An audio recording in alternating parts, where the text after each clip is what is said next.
Today we're going to simplify expressions with exponents using order of operations. So yesterday we were actually expanding them all.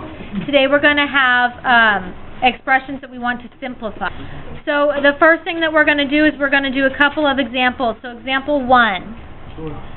4 divided by 9, all of that squared. So the first thing we want to do here is we want to expand the fraction. What is 4 divided by 9 squared expand to?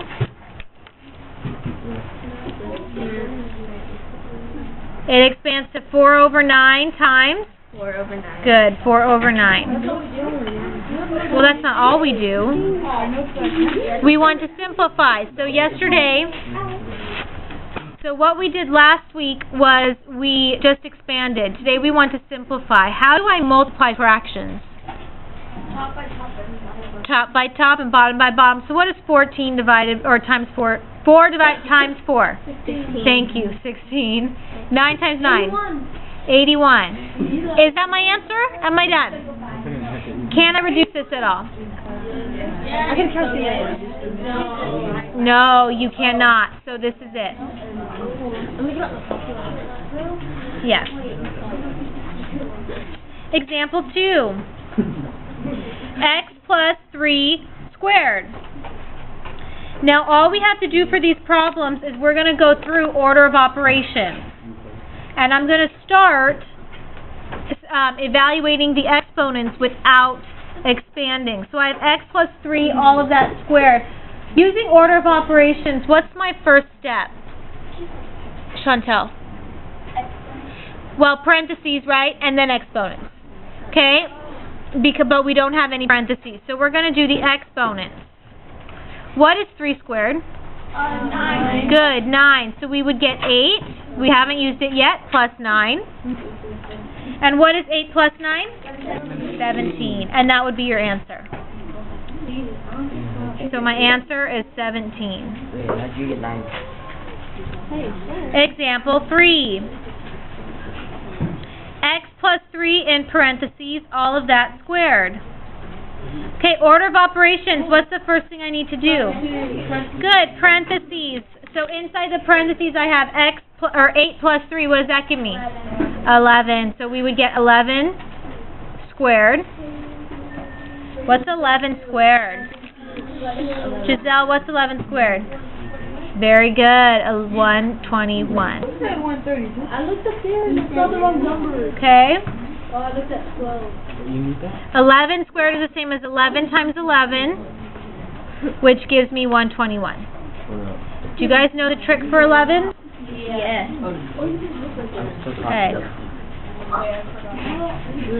You take the number that you're multiplying by 11, so we'll use 12 instead.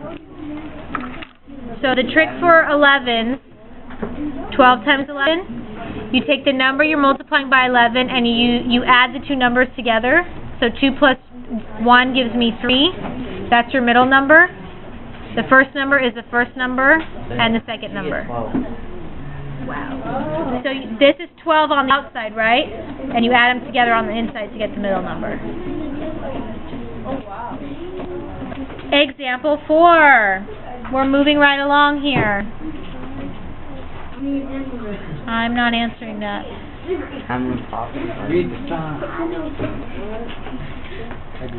Okay.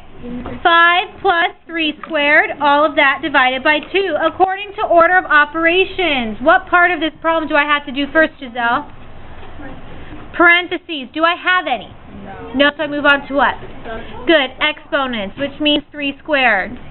So what is 3 squared, ladies and gentlemen? 9. And you are going to have the first 13 squares memorized. That's part of your homework tonight. 15. 15? Yeah, 15. Okay. What? So we have 5 plus 3 squared is? 9. Divided by 2. What's the next step here? 9 divided by 2. My division, which is 9 divided by 2. So I'm going to get what? 4.5. Don't leave it right as 4.5. I want you to leave it as 9 over 2. Oh, I did this. And then I want to add these two fractions. How do I add these two? Put a 1 under 5. Put a 1 under 5. And do they have a common denominator? Nope. No. What would my common denominator be? 2. Good. 2. How do I get that? Multiply it by I multiply the top by 2 and the bottom by 2. So that's going to give me 10 over 2. 10 over 2. And let's think about that. What's 10 divided by 2? 5. Good. 5, which is what we started with. So we didn't really change anything. Plus 9 over 2. So my answer is going to be? 19 over 2. Good. 19 over 2. And it's okay to leave our answer that way. Example 5. 3 times 1 plus 9 in parentheses, all of that squared. Do the 1 plus 9 to the... Very good. I do 1 plus 9 first because it's in parentheses. So that's going to give me 3 times 10 squared. What is my next step, Thomas? 10 times 10, that exponent, right? What does 10 times 10 give me? Good, 100. So 3 times 100. And last person, 3 times 100. Giselle. 300. Good.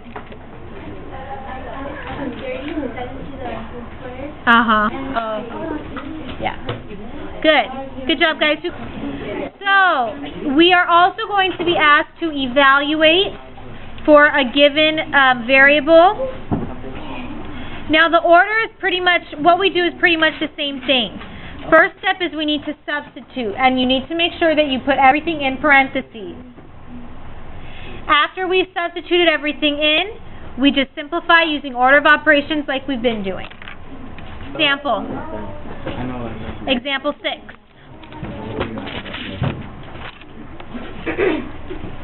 Alright, so in example 6, we have k plus k squared if k equals 7. So I'm going to substitute in 7 everywhere I see k. So that means I'm going to have 7, and make sure that when you substitute, you put it in parentheses, plus 7 squared. Then we do order of operations. What's the first thing I have to do here according to order of operations? Chantel. Parentheses. I have some parentheses, right? But can I do anything inside of them? No. So what do I move on to? Exponent? Good. Exponent. So we have 7 squared. What's 7 squared? 49. 49. So we have 7 plus 49. And then 7 plus 49 gives me? Good. 56. So my answer is going to be 56. Alright, example 7. This time we have x times y in parentheses, all of that squared. And in this problem, x equals 5, y equals positive 4. So my first step was to substitute in, and remember to do the parentheses. So in the big parentheses, I have x, which is 5, times y, which is 4.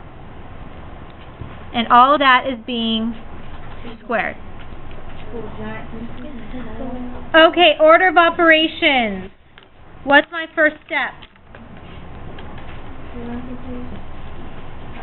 Good, parentheses. What can I do in this parentheses? Robert? 5 times 4. What does 5 times 4 give me? 20 squared. And then we have just one last step, which is the exponent. What is 20 squared, ladies and gentlemen? 400. Good, 400.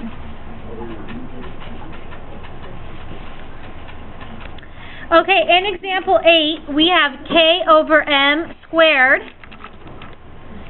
K equals 3, and m equals 5. So my first step, remember, is I want to substitute in. So I have to draw the big parentheses and the fraction. All of it's being squared. K is positive 3, so we stick positive 3 in for K. And M is positive 5, so I stick a positive 5 in for M. So I have 3 over 5, all of that squared. How did I do this before? 3 over 5 squared is the same as what? 3 over 5 times? Good, 3 over 5. How does that multiply out? Straight across, so 3 times 3 gives me? 9 over 25. Does that reduce at all? Nope, so we are dead.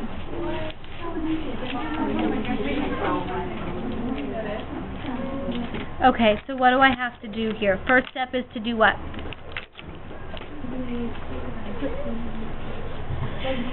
Very good. We substitute in. So we substitute 5 every time we see H, and 6 every time we see B. Now this is why it's important to put the parentheses, because we're going to get 5 times 6 times 5 squared. Now what's actually being squared here? 5. Just the 5, right? Yes. Okay, so that's the first thing I have to evaluate, correct? Yes. Yes. So we have 5 plus 6 times, what's 5 squared? 25. Good, 25. Next step is what? Multiply. 6 times 25, what does that give me? 150. Good. And then 5 plus 150 gives me? 155. Good job. And we are done.